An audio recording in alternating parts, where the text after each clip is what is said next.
Sand exploded around her knees as Elena Cruz slid to a stop in the dust, boots digging trenches in the hardpan while the echo of the last missed shot still rolled across the desert range and died against the distant cliffs. And for a moment all she saw was 13 perfect bullet scars punched into the steel plate 4 kilometers away and one empty white circle right in the center that had survived every expert sniper the Pentagon had flown in for this demonstration. One clean, untouched mark. That had already cost the program millions in embarrassment and made every officer in the viewing stand shift uncomfortably in their seats. And when Major Briggs cursed under his breath and snapped that they were done here, that the wind was impossible and the sun's shimmer made the mirage dance too much, Elena's voice cut in before she could stop herself, calm and flat and carrying farther than she meant.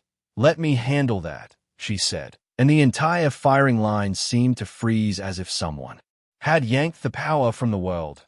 13 frustrated snipers turning their heads, range officers pausing mid-stride, the foreign observers in their neat desert uniforms leaning forward behind mirrored sunglasses, and Briggs swung around, face already reddening. Because in his mind Elena wasn't a shooter. She was a small, quiet ballistics officer who stood beside the tablet and checked data. The woman who was supposed to hand him numbers when he barked for them, not step into the spotlight. That 13 men with legendary resumes had just failed to survive. "Lieutenant Cruz," he said, voice dripping with warning, "this isn't a classroom exercise."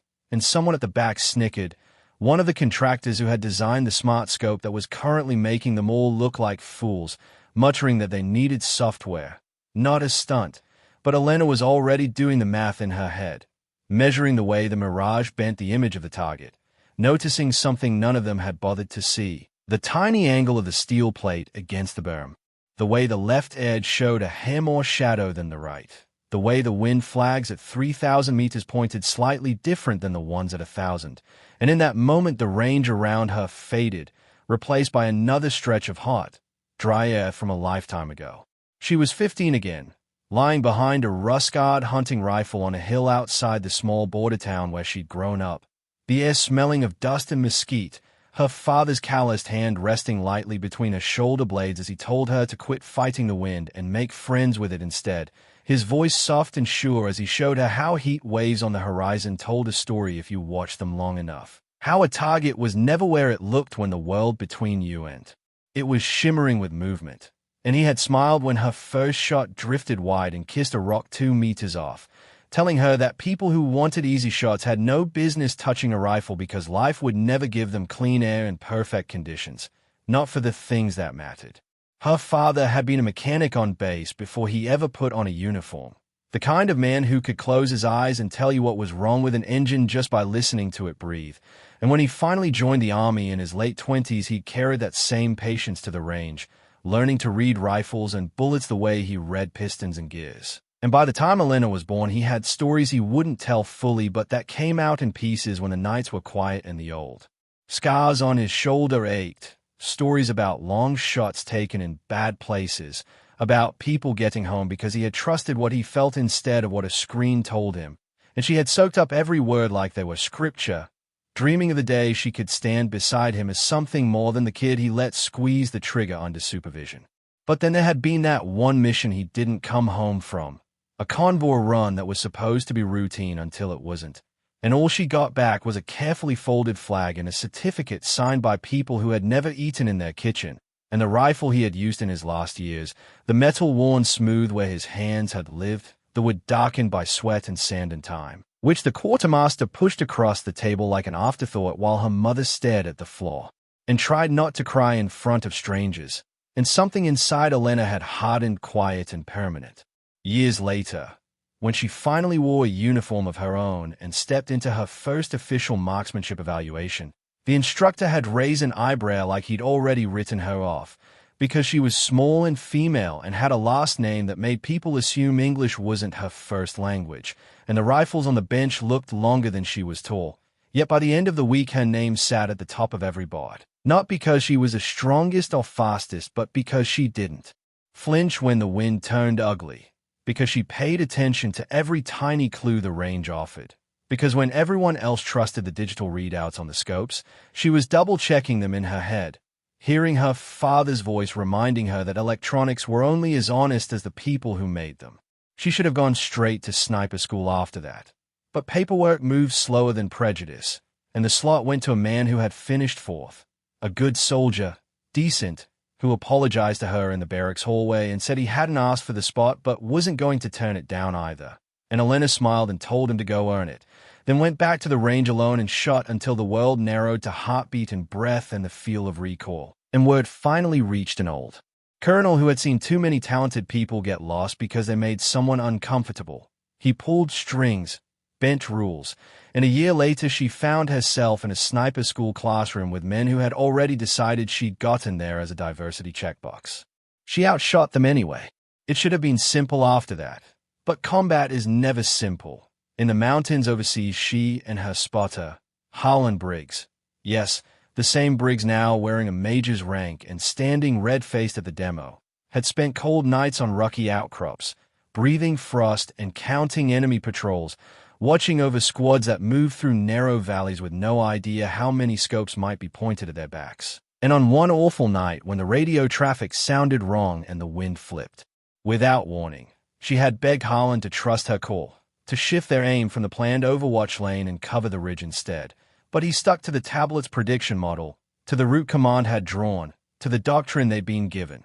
And moments later, a hidden shooter tore through the lead squad because no one had eyes where Elena's instinct had screamed they should be.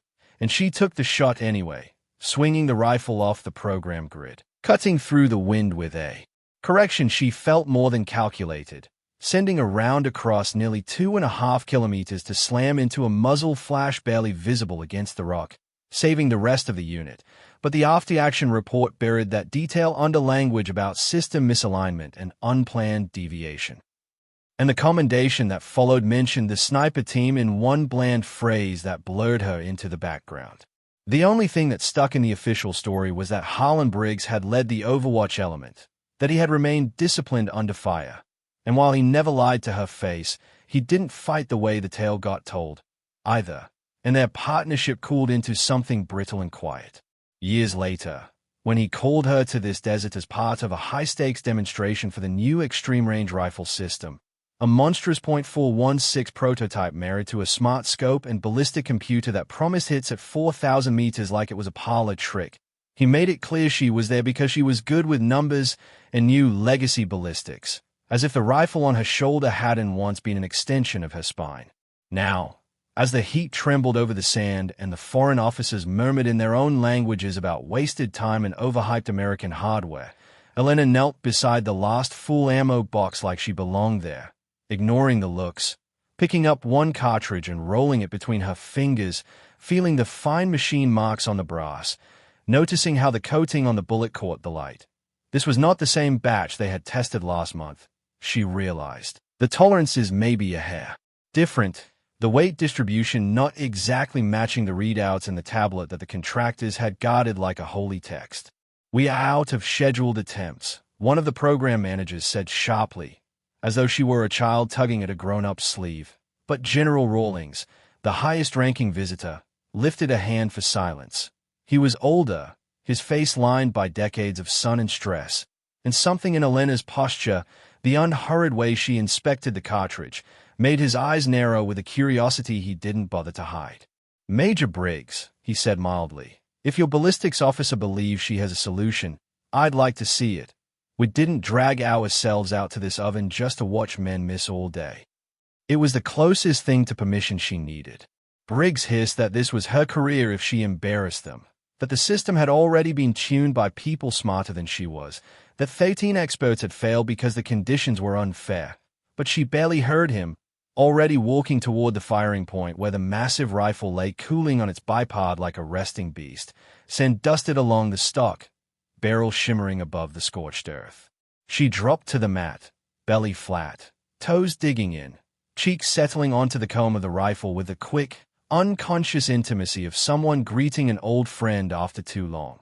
The smart scope flickered to life as soon as her eye aligned, feeding her numbers and angles and predicted solutions, a river of data flowing where once there had been only gut and experience. And she tapped through its menus not to ask what to do but to confirm what she already suspected.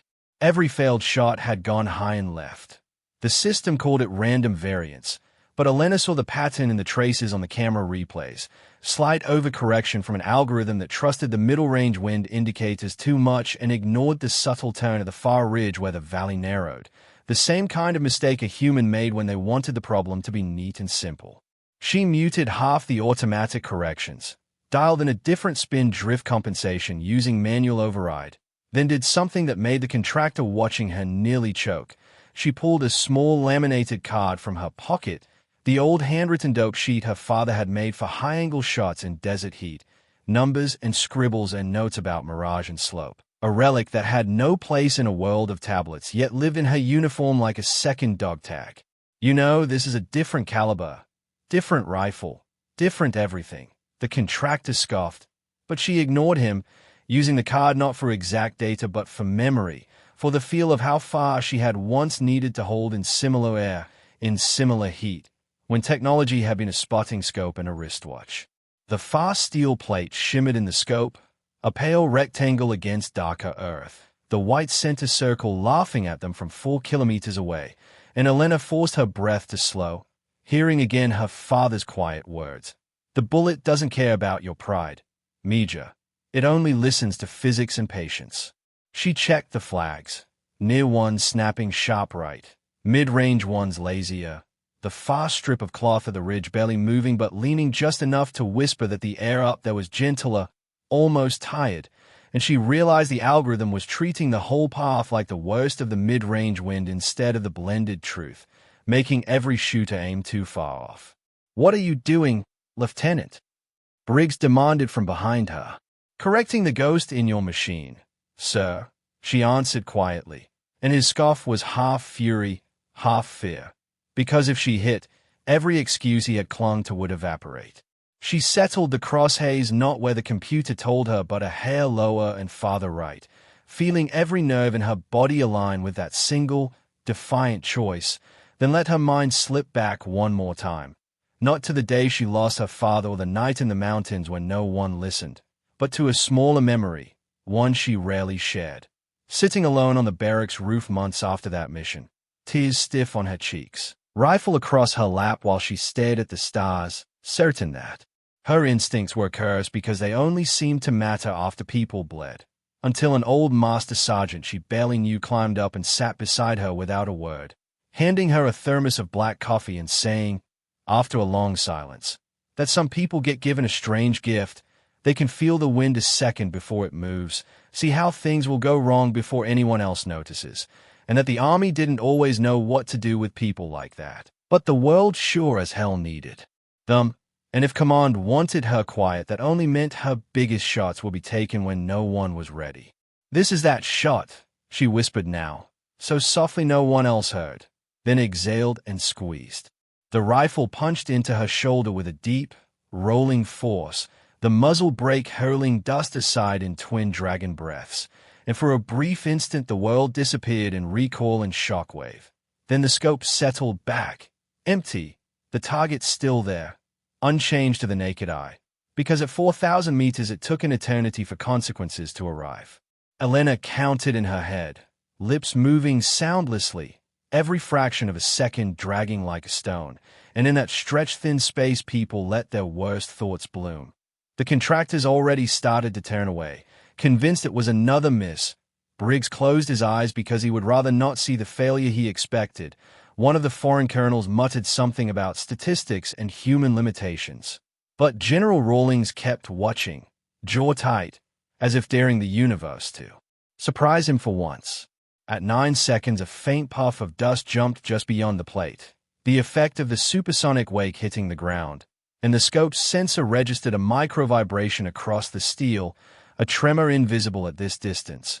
Then a thin, delayed, almost embarrassed metallic ring slid down the valley like shy thunder. For a heartbeat no one moved.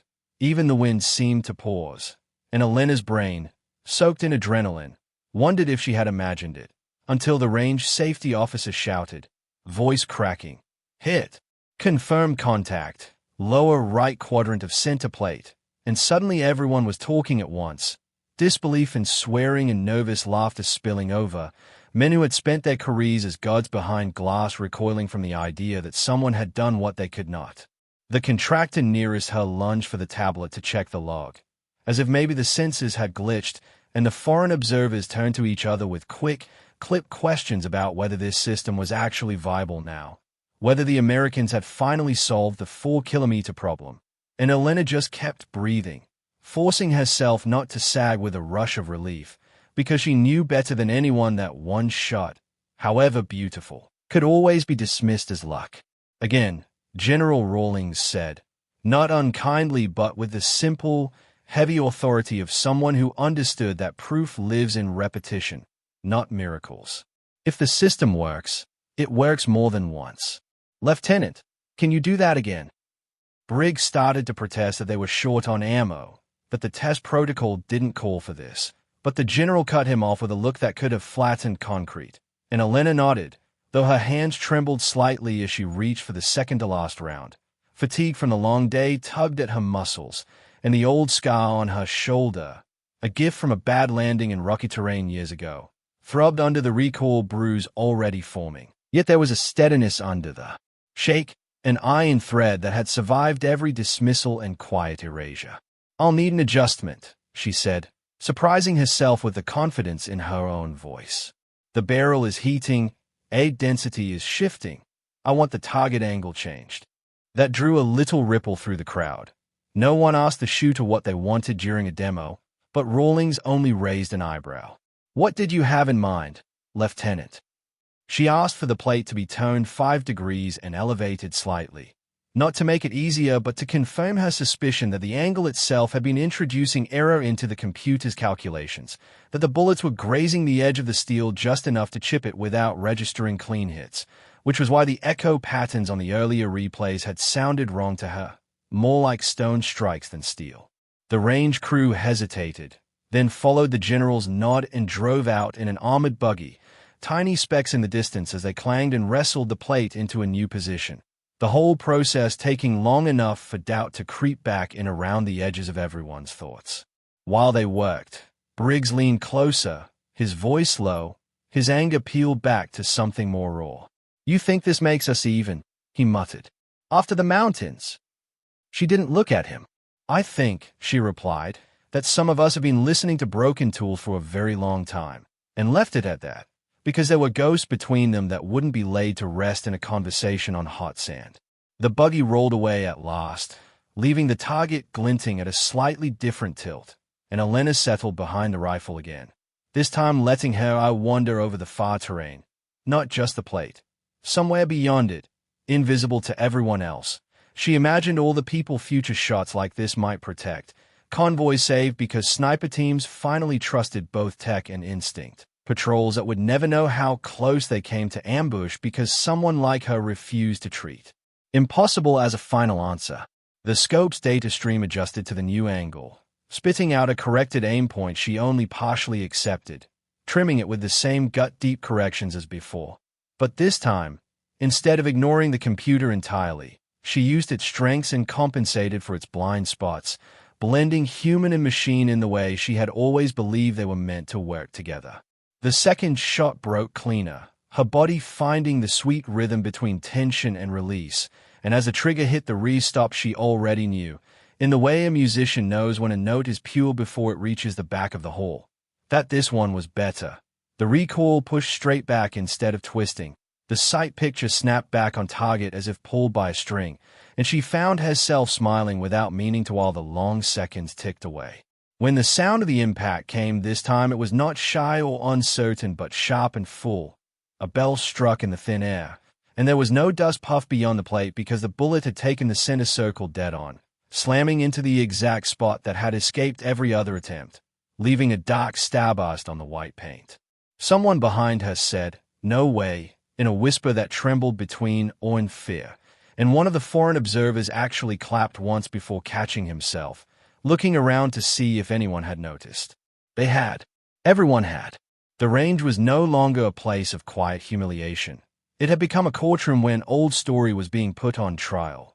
The story that the best shooters must look a certain way, have certain backgrounds, fit into certain boxes, and that anyone outside that mold should be grateful just to stand on the sidelines.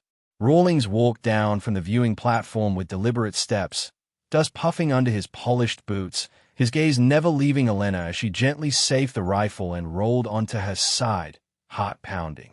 For a moment he just stood there, the sun carving deep lines into his expression, and then he did something even more shocking than her shots.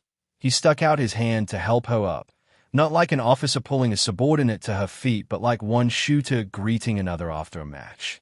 "Lieutenant Elena Cruz," he said loudly enough for every ear on the range to catch. "As of this moment, you are no longer just a ballistics officer on this project.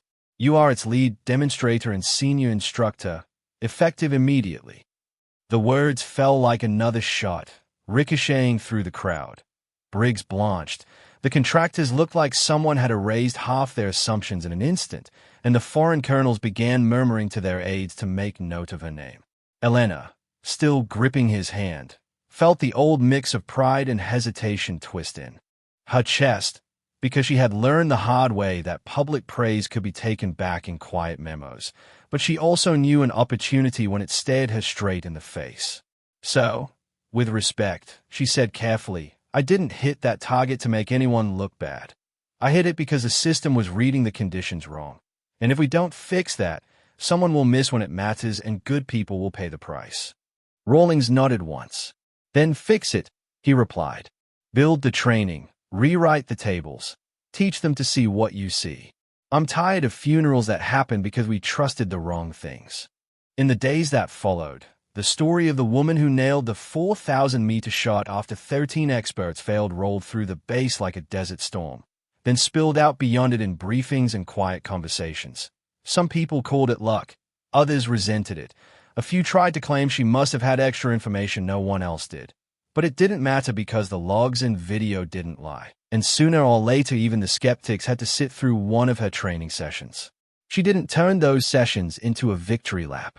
Instead, she dragged all the data onto big screens and pointed out every pattern the computer had missed, walking the room through each failed shot with the patience of a mechanic explaining why an engine seized, highlighting how the algorithm had amplified a mid-range wind layer and ignored the ridge shift, how the plate angle had tricked the vibration sensors, how bullet batch tolerances had stacked just wrong. And then she stepped aside and pulled up side-by-side clips of her own shots, breaking down not only her corrections but the human cues she had used. The line of heat over the ground, the subtle color change along the ridge where cooler air pooled, the timing of gusts she had counted by feel. To their credit, several of the experts who had missed came up afterwards and thanked her, not grudgingly but with grim appreciation, because they knew how thin the margin between legend and tragedy could be.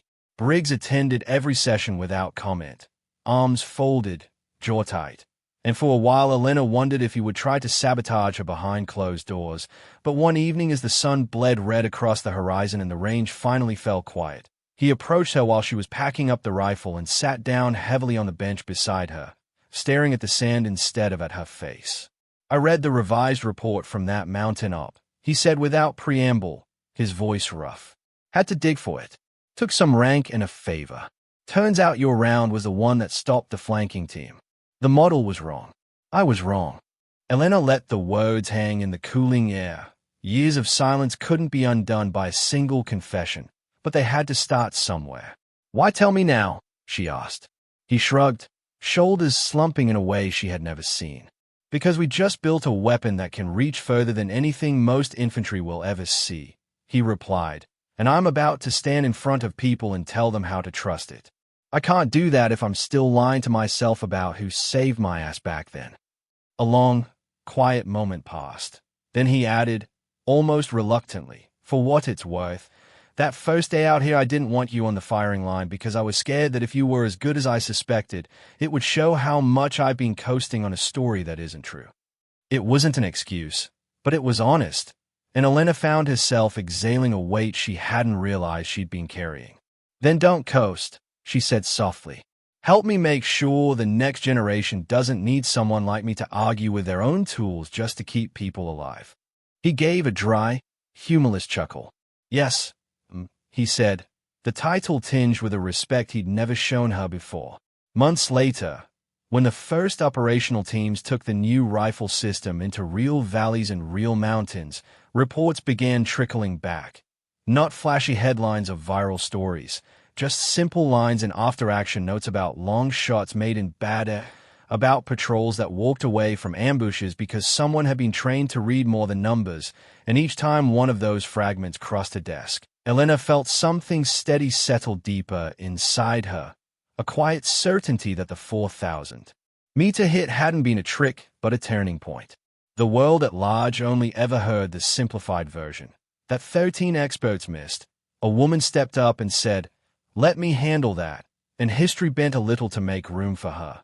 But the ones who mattered, the shooters lying prone on hot mats in dangerous countries, the commanders deciding where to place their trust, the families who never knew how close they'd come to a knock on the door, lived the real outcome.